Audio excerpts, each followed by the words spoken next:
assume you've reviewed the 4 different videos. We've got the first initial one when the traffic stop is made, when young Mr. Nichols is pulled from the vehicle, beaten on, pepper sprayed, runs away. A second video of where the second and last beating occurs. Then there's a silent video, I believe, from security footage from the street. And then there was another body cam. I think it's from the officer Preston, the white cop. So 4 different videos.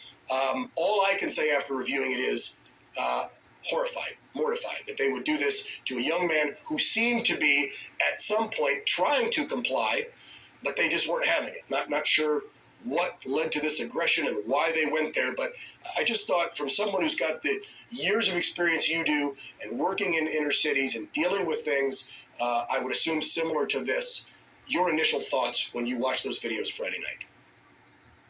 I was absolutely disgusted. This was horrific. To treat someone, to have such a lack of humanity, to treat someone so inhumanely and kill this man, for no apparent reason. We are not judge and jury out there on the streets. We're officers to serve and protect the law. Agreed. Would you put this towards bad training? Maybe background on the officers? I don't want to get too far into the weeds on who they were because they haven't released a lot of their employment history or their background. And I am going to have another guest here in a few minutes have a bigger, deeper discussion about where we are as far as law enforcement today. But this isn't something that cops are trained to do, what we witnessed. No, absolutely not. We're trained to serve and protect, and that's what the good officers do out there in society. These guys are definitely in a very small group of police officers who have no regard for the law, have no regard for people's lives and their safety, and obviously thought that they were going to get away with this.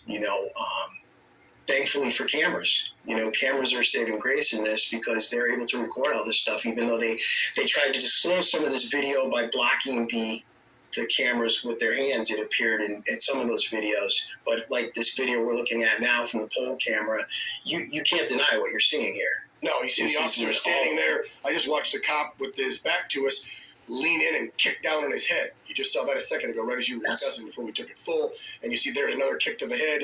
While there's beating, I see one of them in a minute here, I know, slaps out the baton and starts using the baton on him and beating him with that as well. There's another kick to the head there. So there is obviously no excuse. There's nothing that anyone in this department, any department, or any cop could say, this was right. And again, I didn't see, maybe you caught something on the initial traffic stop where he did or said or reacted a way to try and incite something. Did I miss anything? No, you didn't miss anything, because what I saw was basically the officer bum rushed his car and never gave him a chance. A typical traffic stop is going to ask for your driver's license, registration, insurance card. We are not in the routine practices of running up to a car and just ripping someone out of a vehicle. See right there. Yeah, there's no exchange of information. Officer Preston is the white officer behind that black officer who's just suspended. He's trying to pepper spray, then tase him, I believe. But you're right. That other officer who was right next to the door, one of the 5, just immediately yanked him out after he wasn't obeying commands. Again, what's procedure when someone doesn't obey commands of get out of the vehicle? You were driving recklessly. You're not showing us your hands. Get out of the car, and they don't listen. What should you typically do instead of what this officer did? Because didn't even that go against protocol, yanking open the door? What if the guy had a gun down by his left side? Absolutely. It puts all officers involved in a very dangerous situation.